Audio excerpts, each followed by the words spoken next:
Yes, people, welcome back to the channel. You don't know the morning insider is here, Nicardo Media House, and I bless up to the people. Them as usual, salute. You don't know, people. I'm excited. Guess what? Today is match day, and today at the day we're gonna create history again. I'm positive, and I'm going to tell you why I'm positive about going into Honduras stronghold. Yeah, and collect full 3 points in that Estadio Nacional today. But good day to everyone. Welcome to the channel. Really appreciate you guys as usual. Don't know, salute to the people again. Yeah. Look, when this video publish, yeah, it is 12 hours. For kickoff. If you're living around Panda, I think Honduras is on central time zone, and if you're on the eastern time zone, it is like around 14 hours when this video publish and drop. You get what I say? Before match day kickoff. But look, I'm excited. I look apart at me, I say, yo, it's still nervous around this, so. But at the end of the day, more than 70 to 80%, I'm happy. I'm confident that the Reggae Boys will get something from this game, and it will be at 3 points. Tell me if you confident in the boys to go in Honduras. Yeah, no matter what is really going around the spectacle around the game, or the Reggae Boys have been playing, or Honduras have been playing. You get what I say? Two teams are really close. You get what I say? In terms of talent. But individually, we have the best players individually. But when you're talking about preparation, that Honduras team is far in preparation than us. But let me get into it. Look, this is one of the reasons why I really think that we can go into the game later and get something from it. Look, when you really look around to the football, yeah, over the years, the Reggae Boys have gone into Central and North America and picked up some crucial point. Yeah, is it that World Cup qualifier? Is it that in the Gold Cup? Or, is it that it's just a regular game, the Nations League? But look, when you look at it, the last time we go to the Estadio Azteca, we drew a game 2-2. Yeah, we just finished, narrowly missed out on a knockout round spot, in that game against Mexico. The last 2 times we played the US, we played them in a Gold Cup in Chicago at Soldier Field, game that we drew 1-1. Leon Bailey missed a penalty. The Nations League semi-final, we lost out on that as well. A game that we should have easily won. We just scored an own goal on ourselves. Canada, another game that we won 3-2. Yeah, we won that game 3-2 and broke Canada long-lasting record at BMO Field. Yeah, we went to Costa Rica the last time in a World Cup qualifier. We drew a game 1-1. We should have easily won that game. But we went to Panama also, and we missed out on a point. I think we got 3-0 in Panama that day. So you see that, look, the team know how to pick up points when their back is against the wall. You understand? And you look at it, this team set up to play the transition football, but this game later will be so important. It will be so crucial. It will need all the bigger heads and the experienced players in the squad to lead this team over the line. And look at it. Next thing why this game is so important for the Reggae Boys to also win. The Reggae Boys must qualify for the next round of the Nations League, which is the quarterfinal. Those games will play in November, and then we must qualify again for the semi-final. Those games will play in March, and then after that you have the World Cup qualifier, and then after that you will have the Nations League. No, you will have the Gold Cup in the summer. Look at this now. Over the years, remember, probably like 7-8 years ago, I remember when the Reggae Boys have only like one single Dega game in our FIFA window. You get what I say? So it's going to be crucial that we advance to the next round, because what if we don't advance to the next round? Who will we play in international friendly game when it comes on to the November window? Who will we play? It comes on to March. You get what I say? We're not have no games them time there, because we're not in the final stage of the CONCACAF Nations League. So it's very important that we get 3 points in Honduras, one of the stronghold in Central America.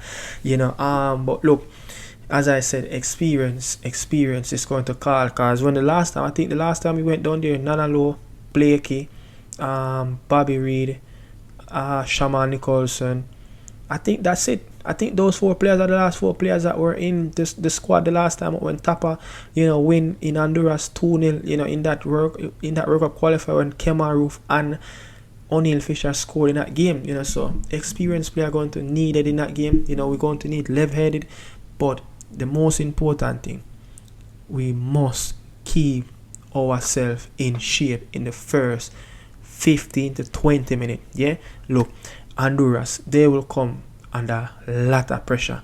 They will come also feeling the heat from their fans. Their fans just start to feel back. They fall in love with their national team after what happened last time out in the World Cup qualifier where they missed out on a spot to Qatar. It was a devastating World Cup qualifier campaign for them. So their fans, look at the stadium, all the fans turn out against Trinidad. Coming this game, it won't be like this. Coming later, the fans will turn out. But before we go any further, just watch this recap of the build-up of the game between Honduras and Jamaica. Buenas tardes, Carlos, nuevamente Néstor, amigos televidentes, estamos en vivo acá desde el portón 11 en las afueras del estadio Chelatucles, porque vamos a ingresar y lógico hacerle una invitación pública a todo el pueblo hondureño, a todos los capitalinos para que se puedan venir el día de mañana y llenar este bonito y maravilloso escenario, el verde césped del estadio Chelatucles, donde el día viernes se ganó con solvencia 4-0 frente a otro rival también del Caribe. Estamos hablando de Trinidad y Tobago. Mientras tanto, mañana aquí en este escenario, en este césped, que es una mesa de billar, diríamos, ustedes están observando que se está mojando el terreno de juego. Van a enfrentarse Honduras y la selección de Jamaica por la fecha número 2 del torneo de la Nation League. Así que todos están invitados. Hay 17,000 boletos disponibles para que el público desde hoy muy temprano, el día de mañana, se puedan venir con su familia a poder observar a la bicolor, y más cuando estamos hablando de un escenario donde nosotros creemos que sí se van a jugar los partidos eliminatorios para la próxima Copa del Mundo. Así luce el Chelatucles previo a este compromiso entre Honduras y Jamaica, y lo compartimos en vivo en Deportes TVC, noticia desde el principal escenario del fútbol hondureño, que está ubicado en las faldas del Cerro Juan Alaínas, aquí en la capital de la República, don Carlos. Look, as I said, if you look at the game, just look at the build-up, look at the feel. That's the feel that we're going to play. And you get what I say? Beautiful feel. But the Trinidad game, Trinidad have wave after wave after wave in the first quarter of the game. So I'm just saying, we have to hold our shape. We have to be organized, and we must be disciplined. If we cannot do those 3 things, Honduras will be all over us in due course, and we cannot concede a goal in those time.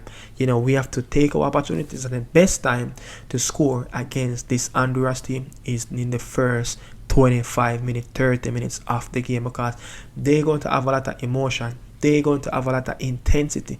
They're going to leave a little bit of room. They're going to leave space, and at point this game, it's going to be end to end. You get what I say? And with them also under a lot of pressure, their fans will also feel a little bit intimidated, just by looking, the Reggae Boy team is coming into Honduras. They feel a little bit scared, as we as Reggae Boys fans having doubts that the team might not go into Honduras later and get a positive 3 points that we're looking for. So we must knock the win out of this Honduras team. Our team is a well-matured team. Our team more physical, more fast. Our team is more individual, talented players. But one thing you will get from the Honduran: organized, well-shaped, well-structured, well-prepared team under Ronaldo Rueda. So I'm just saying, we just need to do the basic and the fundamental things, and make sure that the key thing that we do is to take our opportunity, But let's go into some recap of what the Honduras media have been saying about the Reggae Boys and about the whole game. So listen to the journalism talk about the Reggae Boy team. Lozano siempre busca sociedades y en ese sentido la llegada en bloque del equipo es indispensable. Ahora, en el primer tiempo, Trinidad y Tobago recuperó 2 veces la pelota e hizo 2 transiciones rápidas que nos tenían mal parados. O sea, habíamos quedado mal parados porque Trinidad y Tobago dispuso de espacios y fue preciso en velocidad. Esto no puede ocurrir contra Jamaica, porque Jamaica es mucho más fuerte que Trinidad y Tobago cuando tiene la pelota o cuando ataca. Creo que ahí está, digamos, un poco el secreto del partido del martes. A ver, por ejemplo, A Jamaica mañana le va a gustar mucho la cancha. Sí. Mañana hacen el reconocimiento de la cancha y le va a gustar mucho a Jamaica. Jamaica es su estadio, o sea, la cancha de Jamaica es mala. Los Es mismos un jugadores se desastre. quejan. Vienen de jugar de Europa, vienen de jugar de Inglaterra y se encuentran con Claro. eso. Van a ver esta cancha y creo que sí, creo que van a sentirse contentos del estado de la cancha que van a encontrarse en Tegucigalpa. Disponibilidad mental y cumplimiento táctico. Y Luis, bien, recuperándose. Conocemos que no es fácil para Luis y eso no es fácil para él, no es fácil para mí, y no es fácil para ustedes y no es fácil para la afición, ¿no? Porque él carga un peso extra por ser el jugador quizás que está en una liga muy glamurosa, y todo eso, pero es una realidad, ¿no? Difícil, ¿no? Difícil porque aunque lo seguimos en 3 partidos de la Copa América y los enfrentamos, es un rival muy completo, de verdad que es un rival muy completo, por lo que hablaba con el colega, jugadores muy maduros, tienen jugadores en un promedio de edad lindo desde el punto de vista cronológico, desde el punto de vista biológico, que aparte de eso su biotipo, la explosividad que tiene, es una raza, la raza jamaiquina. Ustedes ven que los mejores velocistas del mundo que compiten contra los de Estados Unidos son los de Jamaica, y eso lo tienen los jugadores de Jamaica también, son explosivos por genética, es una raza bonita, de modo que yo no le encuentro, quizás el poco tiempo que tienen con su cuerpo técnico, pero es un cuerpo técnico que inclusive ha convivido con ellos más allá en Inglaterra, con la competencia de ellos en diferentes clubes. O sea que yo no encuentro así, sería atrevido en mi parte hablar de algún punto débil de Jamaica. You know, so just listen to Ronaldo Rueda right there. You could just see that he know that already that his team is behind when it comes down to certain attributes, you know, so they're going to play around us. You get what I mean? I say they're going to play around us. It's up to us how we going to build up our team, you know. But the back four, when you look at the back four for Honduras, you know, the back four, Rosales in that left back position, a player that play left back can play in the midfield, is very technical on the ball. He played with like a left inverted, so he will actually compact the midfield. He's one of the players that help to push the team up forward. He's the one the player that help carry the ball out because he's that technical on the ball. You know, he's going to play on Luis Palma side. And talking about Luis Palma, that's a player that's carrying a knock also. He won't be 100%, but I still believe that Luis Palma, of the prestige player that he's carrying the weight of this national team.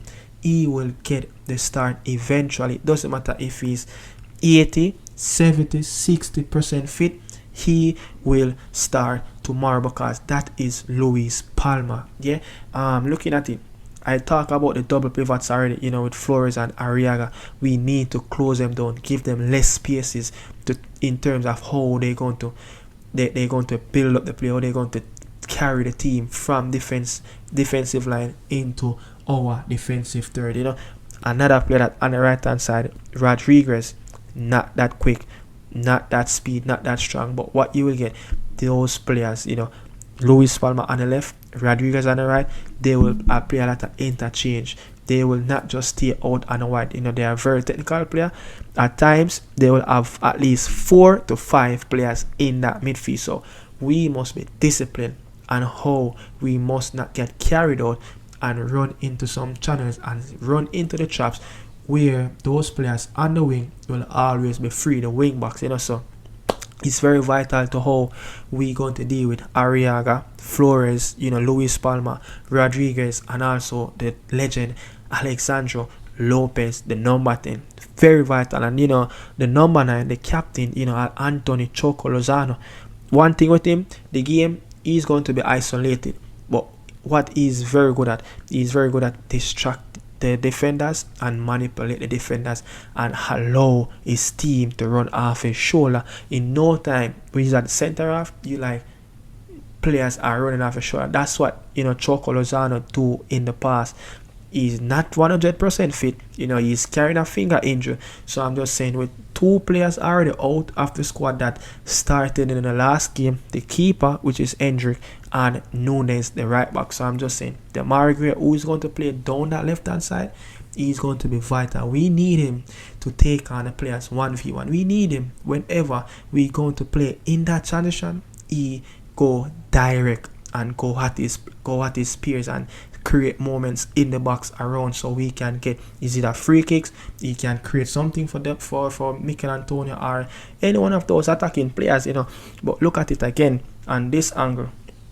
Our wing backs, they're going to need to be very disciplined, because they won't have a lot of the natural wingers that going to fly down both sides like what Onel Hernandez was doing for Cuba, on Friday night against Dexter Lemekisa. Those players will be drifting inside, drifting outside, so it depends on how far you can go in the middle and pick up those players. So it's going to be very disciplined, it's going to be very hard work, and the movements off the ball will be very key and talking with each other. So I'm just saying, set piece must be a thing that the Reggae Boys must take advantage of, because we are better than them in that category. Set piece, we much stronger than them. So I'm just saying, it's going to be a fight. It's going to be it's going to be a tag fight game. It's going to be hustle. It's going to be who's going to make the less mistake and who will find the back of the net and take their opportunity. This Honduras team, they can get beaten, I'm telling you, but it's up to the Reggae Boys team to do the right thing coming later, people. So I'm just looking at it, man. It's going to be a very good game, but I don't expect much changes from Steve McClaren. I probably expect him to go with the same team, as he's still working his way around, to figure out and try to feel how the players react, who can be the impact player off the bench, who can be the impact player in the starting lineup. It's just going to take time, but I'm just saying, so if you could just look at it, they talk about the physicality, they talk about the transition, they talk about the speed, they talk about the era threat. You have players like Damian Lewis-Stahl, you have players like Pinnock. Oh my God, Mikel Antonio, the bulldozer. Look, there's no defender in the region that can match 1v1 when it comes down to pure physical strength with Mikel Antonio. Can we set him up 1v1 with Maldonado, with Vega in that back four? Those two center half, they are not the strongest, they are not the quickest, and they are not the most physical, tall, present. So I'm just saying, how striker up front, Mikel Antonio, he have that advantage already. So it's up to how, again, we need him to be on the last man. We need him to be running off the shores. We don't need him to be dropped off in the midfield. Stay on those two center half. You're much physical presence, powerful, the human physics better than them. Let us service you with the ball into the box, and then you do the important thing by putting the ball in the back of the net. It's not so difficult, it's not so hard, but listen to how they talk, But Honduras, what they will do, they know that they cannot outpace the Reggae Boy. They know that they cannot out physical us in terms of challenging, but what they will do, they will run into spaces, they will farm triangles, they will play the ball, they will be organized, they will take their time, they will build up their play patiently. So it's up to who is going to press when this player get the ball, how we trigger press, how we play the low block, how we counter attack them until before they get into our half. You know what I'm saying? So things like that, he must mapped up, and the two midfielders, they are very vital to how they build up their play. Arriaga and Flores, those central defensive midfielder, they very vital on how those two and how the team push up into the space, especially in the attacking half. How they build up the play.